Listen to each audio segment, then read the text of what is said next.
20 years of excellence. Sun International Institute of Tourism and Management. రండమ్మా coffee తాదు కానీ కూర్చోండమ్మా. ఏంటి స్వామి ఇతను? చాలా మంచోడమ్మా. మెగాస్టార్ సినిమాలు చూసిన వాళ్ళు అయిపోతాడు. స్వామి అమ్మా ఈ కాఫీ నేను ఎక్కడో తాగాను. మేడంకి స్పెషల్ కాఫీయా? పద మేడం రాసుకో చూచి. థ్యాంక్ పద యూ. కూర్చో.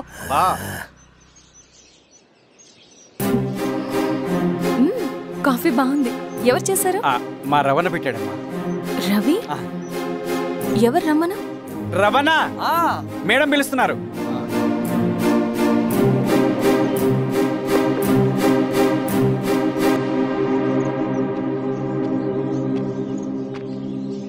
ఇతనే రవణ. శిరీష మీరా? రవి నువ్వేంటి ఇక్కడ? కాఫీ బాగుందా? చాలా. అది కాదు రవి, నువ్వు ఇక్కడ. ఈ హోటల్ మనోల్దే. మన ఫ్రెండ్స్ అందరు బాగున్నారా? చాలా బాగున్నారు. అవును మీరేంటి? ఏమైందన్నా? అన్నా స్వామి త్వరగా కారుదా. జాగ్రత్త అన్నా, త్వరగా పట్టిది అన్నా. త్వరగా పోనీ.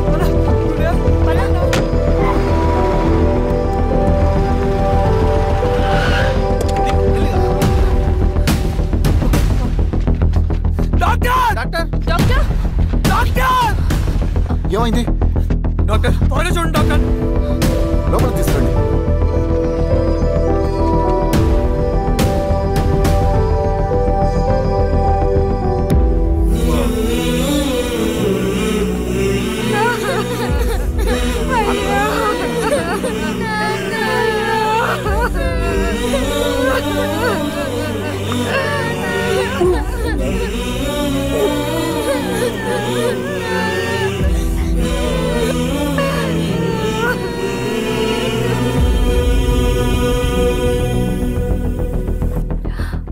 ఎలా ఉంది డాక్టర్? డాక్టర్ చనిపోయాడమ్మా.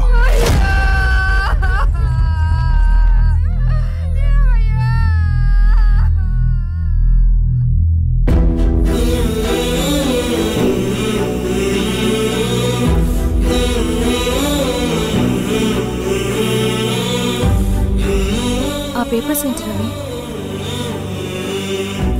అతని భూమికి సంబంధించిన పేపర్స్. ఒక సంవత్సరం నుంచి ఈ పేపర్స్ పట్టుకుని ప్రతిరోజు ఎంఆర్ ఆఫీస్ చుట్టూ తిరిగేవాడు. భూమిని తాకట్టు పెట్టి అప్పు తీసుకున్న పాపానికి టైంకి వడ్డీ కట్టలేదని అప్పిచ్చిన ఆ దొర ఎంఆర్ఓ ఆఫీస్లో లంచం ఇచ్చి భూమిని తన పేరు మీద రాయించుకున్నాడు. ఈ ఎంఆర్ఓ ఆఫీస్లో ఎవరు నిజాయితీగా పనిచేయట్లేదండి. చెట్టు కట్టి నరకాలి ఒక్కొక్కడిని. నరికేయడం ఏంటి రవి?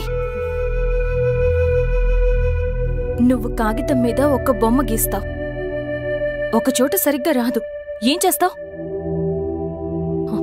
ఎరేజర్తో సరిచేస్తావా, లేకుంటే ఆ పేపర్ని చింపేస్తావా? మరి మనుషుల విషయంలో ఎందుకు రాదు ఆ ఆలోచన? తప్పు చేసిన ప్రతి ఒక్కరిని నరుక్కుంటూ పోతే చివరికి మిగిలేది మనుషులు కాదు, శవాలు.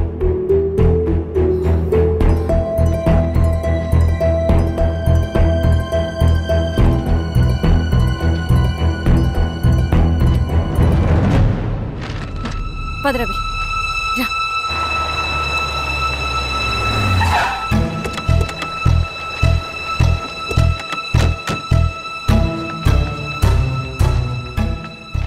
పానుకోటి నర్సయ్య ల్యాండ్ ఎవరు చూస్తున్నారు? మీరెవరు? ఇదిగోండి అప్లికేషన్. ఇది డిస్ప్యూట్ ల్యాండ్, ఎవడేం చేయలేడు. నీ నిర్లక్ష్యం, నీ లెక్కలేనితనం వల్ల ఒక నిండు ప్రాణం పోయింది. ఒక కుటుంబమే రోడ్డు మీద పడింది తెలుసా? ఏంటో మా గొడవ?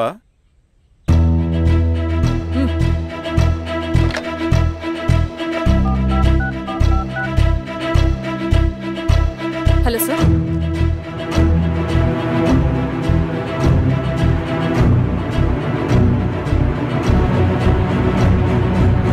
Okay sir.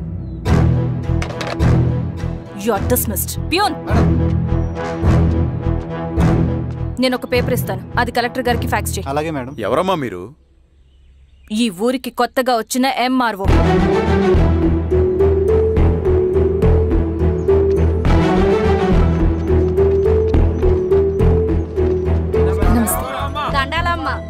మీ పరిస్థితులు నాకు తెలుసు. పని చేస్తేనే మీకు పూట గడుస్తుంది. పనులు మానుకుని మీరు ఈ ఆఫీస్ చుట్టూ తిరగాల్సిన అవసరం లేదు. నేనే మీ ఊరొస్తాను. ఆ రోజు అరగంట వీలు చూసుకుంటే చాలు, మీ పని పూర్తయిపోతుంది.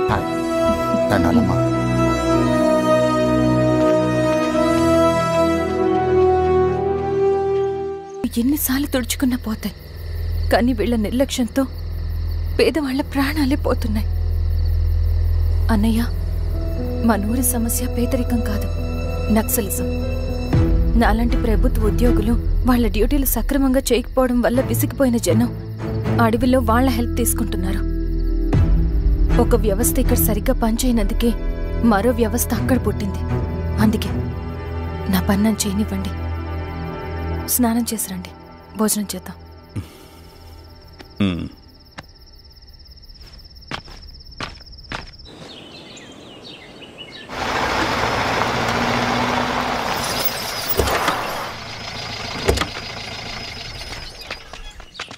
నమస్కారం అమ్మా. నమస్తే. ఇలా రండి. మీ ఊరు నుంచి కొందరు ఎంఆర్ఓ ఆఫీస్లో అప్లికేషన్స్ ఇచ్చారు. తను వాళ్ళ పేర్లు చెప్తారు, వాళ్ళని పిలవండి. అలాగే మేడం. వెళ్ళండి. Madam, coffee. నువ్వెప్పుడు వచ్చావు రవి? మీరు గంటకోసారి కాఫీ కావాలంటారు కదా, మాటి మాటికి వెళ్ళి రావడం ఎందుకని వచ్చేసా.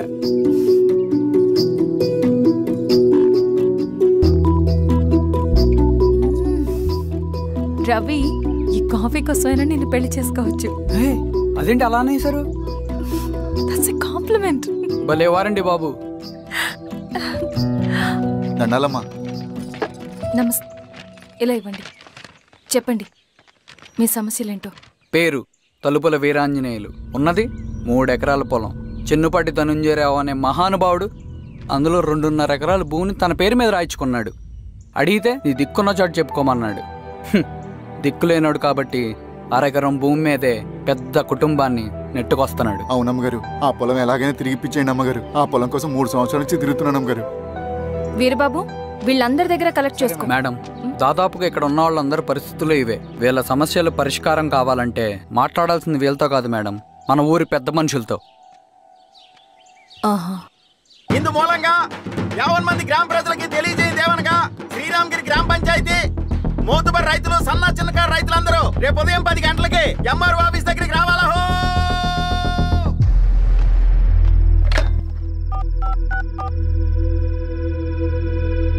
హలో, ఎవరు? నమస్తే బాబాయ్, నేను ఈశ్వర్ రెడ్డి. ఎలా ఉన్నావు? బాగున్నా. చెప్పు బాబాయ్, శిరీష్ ఎంఆర్ ఆఫీస్లో భూ సమస్యల గురించి రేపు మీటింగ్ ఏర్పాటు చేసింది. ఈ విషయం మన వాళ్ళంతా ఎలా తీసుకుంటారో అర్థం కావట్లేదు. అందుకనే మీకు ఫోన్ చేశాను. శిరీష్ చెప్పింది చేయండి, అదే మనకు కలిసి వస్తుంది. సరే బాబాయ్, ఉంటాను.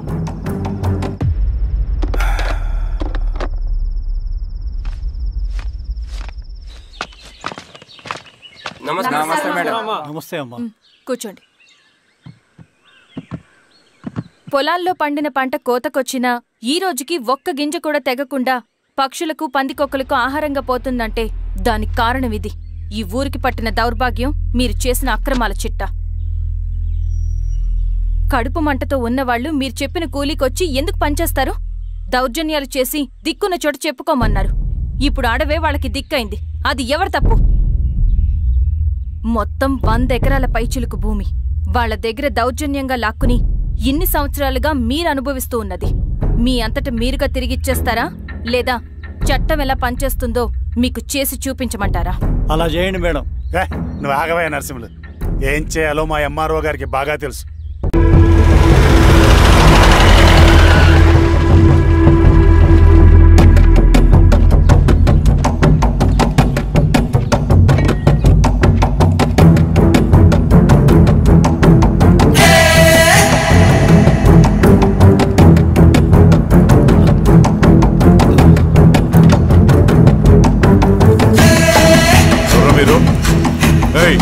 ఏంట్రాది?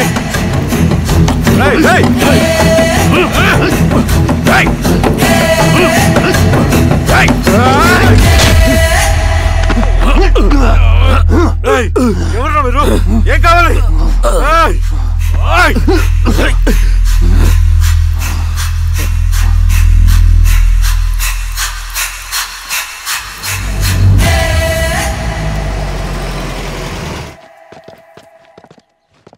సార్, మన పోలీస్ టీం అడవంతా జల్లెడ పడుతున్నారు sir. You don't worry sir. చూడు ఇన్స్పెక్టర్, సాయంత్రంలో పేశ్వరయ్య ఇంట్లో ఉండాలా. వాడికి ఏమైనా అయితే మీ డిపార్ట్మెంట్లో ఏ ఒక్కడిని విడిచిపెట్టను నేను. అమ్మా, వాణ్ణి కలవటానికి వచ్చాను నేను. ఇంతలో ఇలా జరిగిపోయింది. నువ్వు ధైర్యంగా ఉండమ్మా. సార్, ఈ కంప్లైంట్ మేడం సైన్. ఇదిగో, దీని మీద సంతకం పెట్టమ్మా.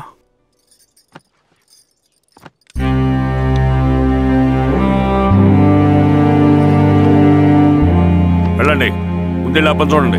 సార్,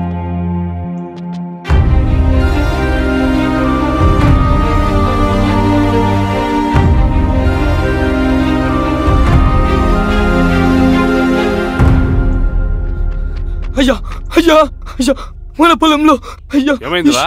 ఈశ్వర్య శవం శవం శవం. చల్లారెడ్డి,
మీరందరూ జరగండి మా పక్కకి.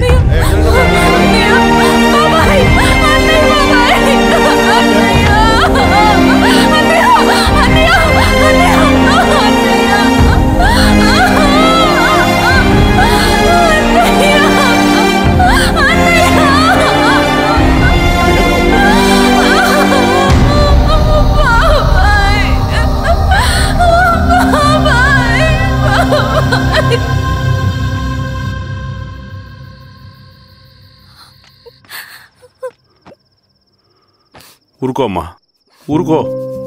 నలుగురికి మంచి చేయాలన్నది మీ అన్నయ్య కళ. అలాంటి వాడిని పొట్టన పెట్టుకున్నారు.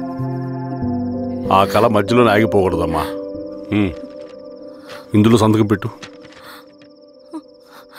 బాబాయ్, మీ అన్నయ్య ఆత్మ శాంతించాలంటే నువ్వు ఈ పని చేయక తప్పదమ్మా. కానీ బాబాయ్, నేను ఈ పరిస్థితుల్లో. అమ్మా, పరిస్థితులు చక్కబడాలంటే మనం పవర్లో ఉండాలి. ఇదిగో, నువ్వు పెట్టిన ఒక్క సంతకం చాలా మంది జీవితాలు మార్చింది. నువ్వు పెట్టబోయే ఈ సంతకం ప్రజాస్వామ్యాన్ని బతికిస్తుంది. పెట్టమ్మా.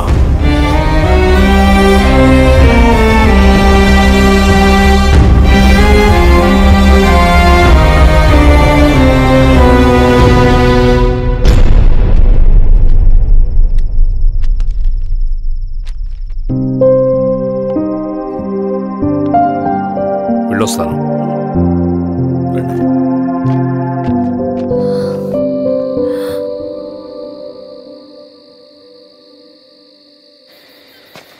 లాల్ సలాం కామ్రేడ్. లాల్ సలాం.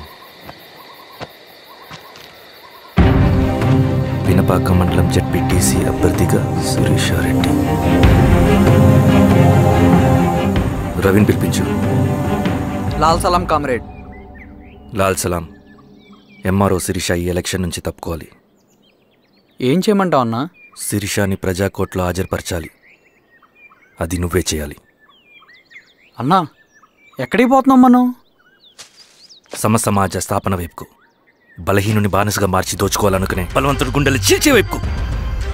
అభయం ఇచ్చే ఎర్ర జెండా నీడ వైపుకు. రవి, అందుకే ఎలక్షన్ జరగకూడదు. గెలిస్తే మనమే గెలవాలి. డబ్బు, కులం, రాజకీయ కండబలం, సానుభూతి ఓట్లు కానీ గెలవకూడదు. ఈశ్వర్రెడ్డి హత్య జరిగింది కాబట్టి ఈసారి శిరీషకి హై సెక్యూరిటీ ఉంటుంది. జాగ్రత్తగా డీల్ చేయి.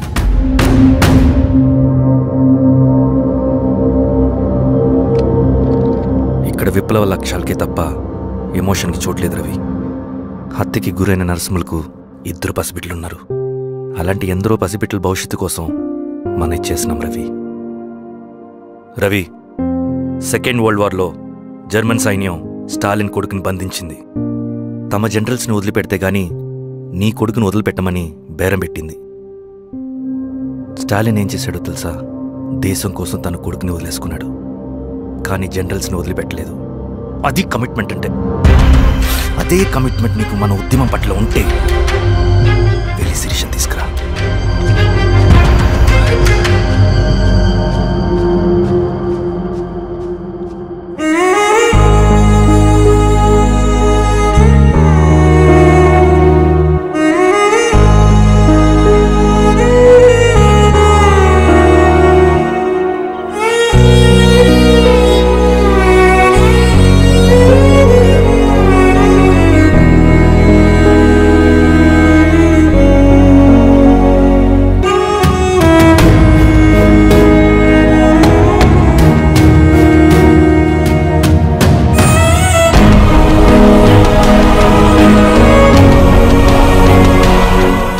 కమిట్మెంట్ నీకు మన ఉద్యమం పట్ల ఉంటే వెళ్ళి శిరీషని తీసుకురా.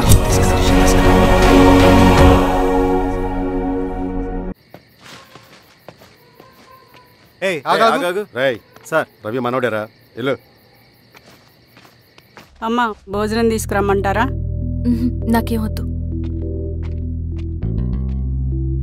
భోంచేయకపోతే ఆరోగ్యం పాడవుతుంది శిరీష. నువ్వు వెళ్ళి తీసుకురా అమ్మా. సరే. రవి, నాకు ఒక మంచి కాఫీ చేసిస్తావా? తలనొప్పిగా ఉంది. చేసిస్తా కానీ తర్వాత నువ్వు భోంచేయాలి.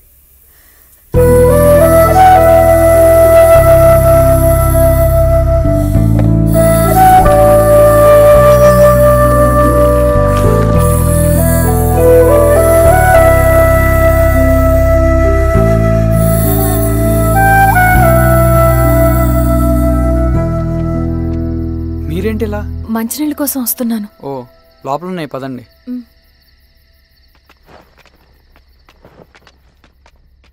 ఇదిగోండి మంచినీళ్ళు.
ఏమైంది సార్? సార్ ఏమైంది సార్? సార్